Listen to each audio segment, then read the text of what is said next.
ನಮ್ಮ ಮಲ್ನಾಡ್ ಸ್ಪೆಷಲ್ ಕಳಲೆ ಸಾಂಬಾರ್ ಮಾಡೋಣ ಬನ್ನಿ. ಒಂದು ಬಾಣಲಿಗೆ ಮೆಂತೆ, ತೆಂಗಿನೆಣ್ಣೆ, ಒಣಮೆಣಸು, ಕರಿಬೇವು, ಜೀರಿಗೆ, ಸಾಸಿವೆ, ಉದ್ದಿನಬೇಳೆ,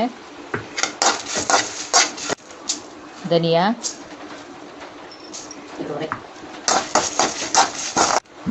ಇಂಗು, ಜೀರಿಗೆ, ಮೆಣಸು ಹಾಕಿ 5 ನಿಮಿಷ ಹುರಿದುಕೊಳ್ಳುವುದು. ಹುರಿದ ಮಿಶ್ರಣಕ್ಕೆ ತೆಂಗಿನ ತುರಿ, ಹುಣಸೆಹಣ್ಣು ಹಾಕಿ ರುಬ್ಬುವುದು.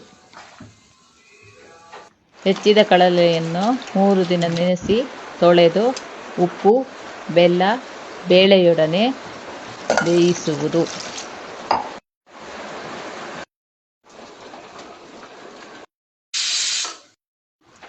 ಮೂರು ವಿಷಲಿನ ನಂತರ ಬೇಳೆ, ರುಬ್ಬಿದ ಮಿಶ್ರಣವನ್ನು ಸೇರಿಸಿ ಉಪ್ಪು, ಬೆಲ್ಲ ಹಾಕಿ ಕುದಿಸುವುದು.